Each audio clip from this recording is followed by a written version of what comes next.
Ladies and gentlemen, towards beautifying and towards keeping our cities clean, we have Ms. Rouble Nagi. She's the founder of Rouble Nagi Art Foundation, and it is through her paintings, through her sculptures, that she has been improving the landscape. She has been working towards beautifying Mumbai.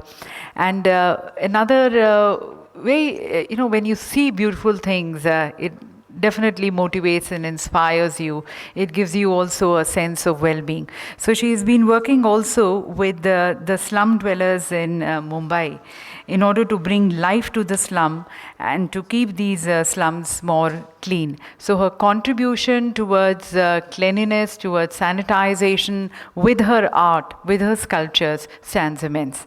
I would like to now request and invite Ms. Rouble Nagi, the founder of Rouble Nagi Art Foundation, to please address this august gathering and share with us her work.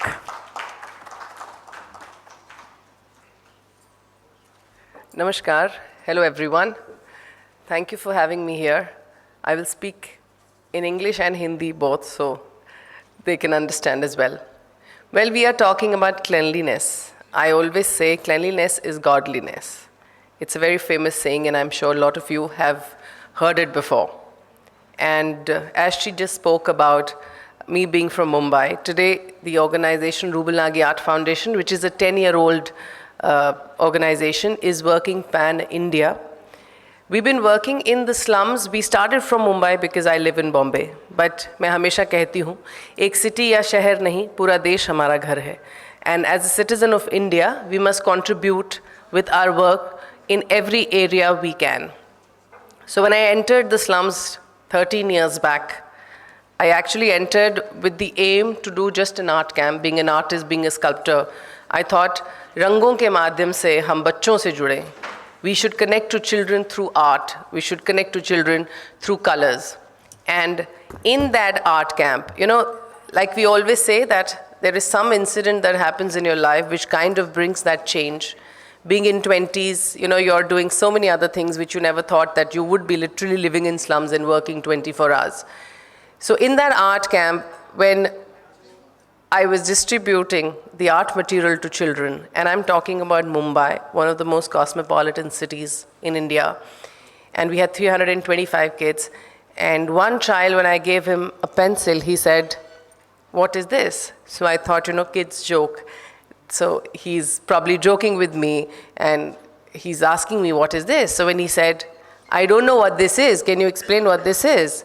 So I sat there, I looked at him, and I said, "You don't know what a pencil is? You've never seen it? You've never held it in your hand?" And he said, "No." Well, at that time, I put my own heart together to understand what he actually was saying, but he was speaking the truth. And when I came back home, for a couple of months, this incident was stuck in my mind that living in Bombay, living in Mumbai, we still have children who've not seen pencil and have not reached school. So what are we actually doing? And that is when I decided that as an artist, what we are doing is one side. Beautification, cleaning, all that is one side. As a human being, as a woman, as an Indian woman, what am I doing? What am I contributing? And that's where I started doing multiple art workshops with children just to understand that how many of them are in school, how many of them are not going to school, and if they are going to school, what is it that they are learning, and are they learning properly? And few years down the line, 2 to 3 years after that, we started Rouble Nagi Art Foundation. The main aim of Rouble Nagi Art Foundation is quality education for children and employment for youth and women through skilling. As we grew further, we launched many initiatives, Learn to Earn, Ronak, Paint Dharavi. In 2016, when we launched Paint Dharavi, we started with beautification and sanitation, talking about toilet use. There are a lot of people in India who still don't know how to use toilets. So we started talking about toilet use, we spoke about menstrual health, a lot of issues that are there in your daily life in the slums and villages. 2018, we launched Misaal Mumbai. Misaal Mumbai was launched from one slum in Jafar Baba. When you cross Sea Link, you see on the left-hand side the colorful hills. Why I'm saying this? Because that was the area which actually went viral and everyone started noticing the colors when you cross the Sea Link. When you're driving and you look on your left and your right both and you see these colorful mountains you definitely, your eyes get stuck on that. And that's where Misaal Mumbai was launched. But the main aim of Misaal Mumbai, which is Misaal India today, is not about coloring the walls. Like I always say, colors will fade in few years.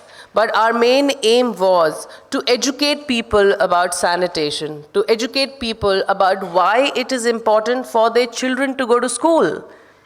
Why it is important that if women who are housewives also want to work, they should be given the opportunity to work.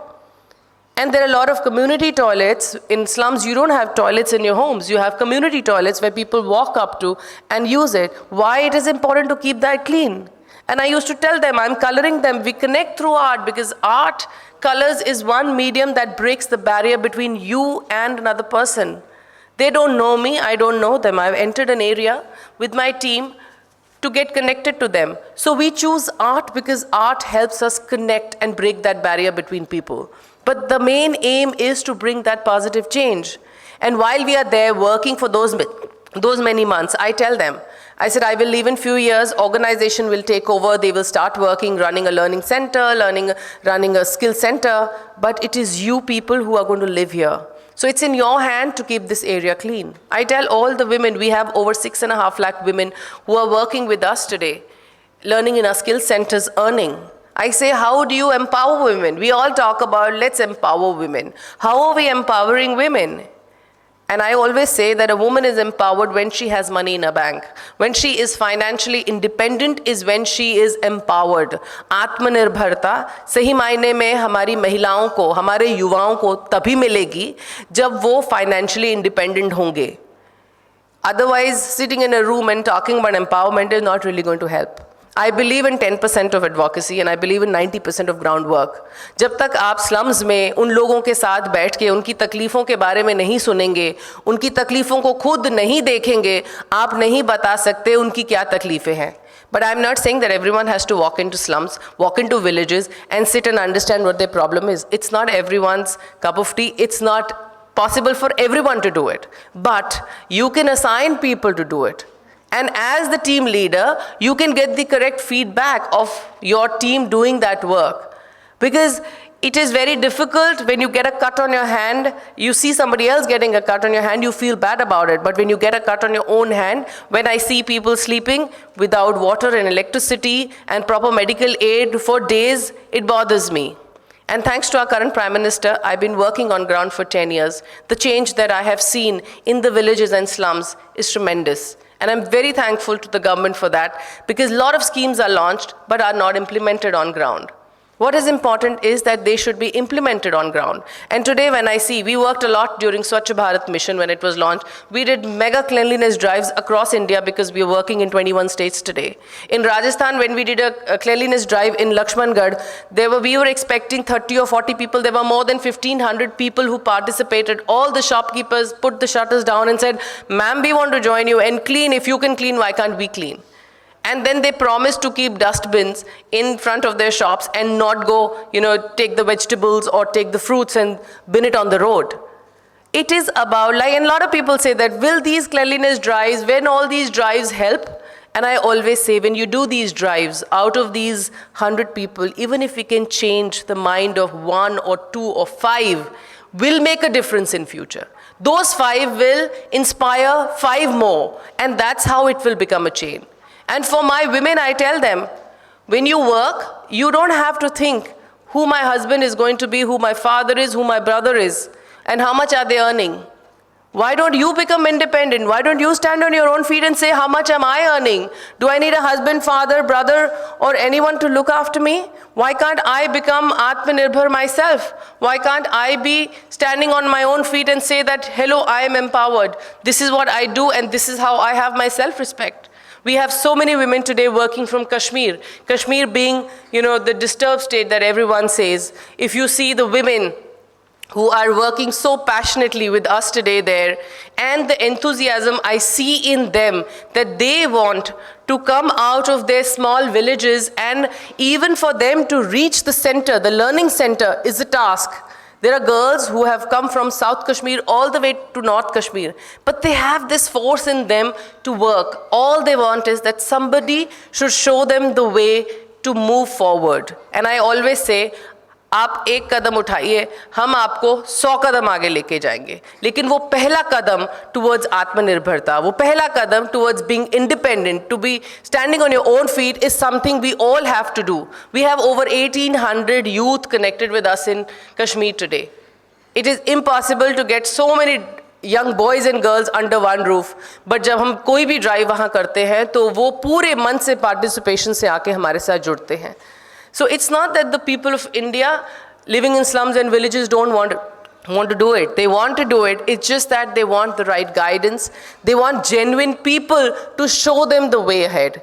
And I think all of us, if we work together, there are lots we can achieve. I always say it's teamwork. Alone, no battle is won.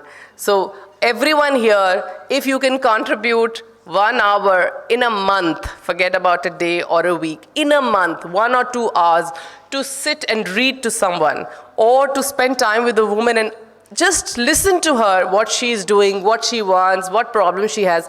Trust me, it does make a lot of difference. So this is what Misaal India is, which started from Mumbai, but is working across India today. That's why we changed the name to Misaal India. Misaal means setting an example, udharan.